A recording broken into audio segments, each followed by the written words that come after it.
Mona Lisa ఈ పేరు తెలియని ఊరుండదు. అందం వర్ణించాలంటే మొనాలిసా గుర్తొస్తుంది మనకి. ద ఫేమస్ మొనాలిసా పెయింటింగ్ చూద్దామని ప్యారిస్లో లోవ్రే మ్యూజియంకి వెళ్ళాను. ఎక్కడ చూసిన అద్భుతమైన శిల్పాలు, కానీ మొనాలిసా మాకు మనసులో లాగుతుంది, ఎప్పుడెప్పుడు చూద్దామా అని. మొనాలిసా ముందు పెద్ద క్యూ.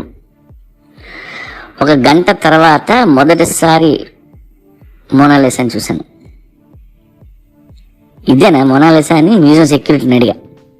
వాడు ఇదే అన్నాడు. నాకు మొత్తం నీరు గారిపోయింది.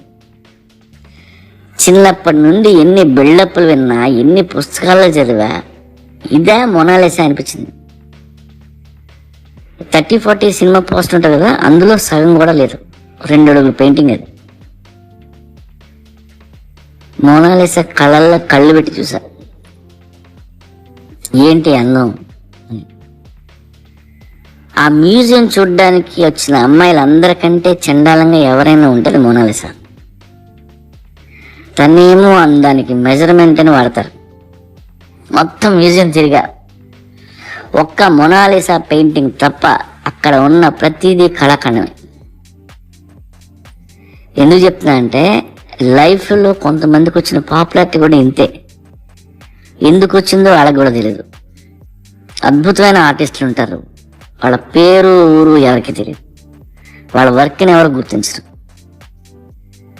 పాపులారిటీ వస్తే మాత్రం కవికి అందని భావాన్ని, కవి అనుకోని భావాన్ని కూడా మనం కవితలు ఎత్తుతుంటాం.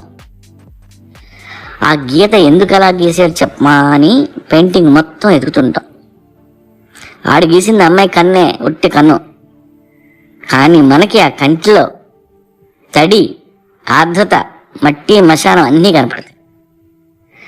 నాకు తర్వాత తెలిసింది, ఆ లోవ్రే మ్యూజియంలో మొనాలిసా పెయింటింగ్ ఒరిజినల్ కాదంట, డూప్లికేట్ పెట్టారు.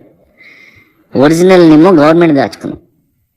సో మీరు కానీ అక్కడికి వెళ్తే అంత ఎగ్జైట్ అవ్వాల్సిన పని లేదు, చూచ్చు.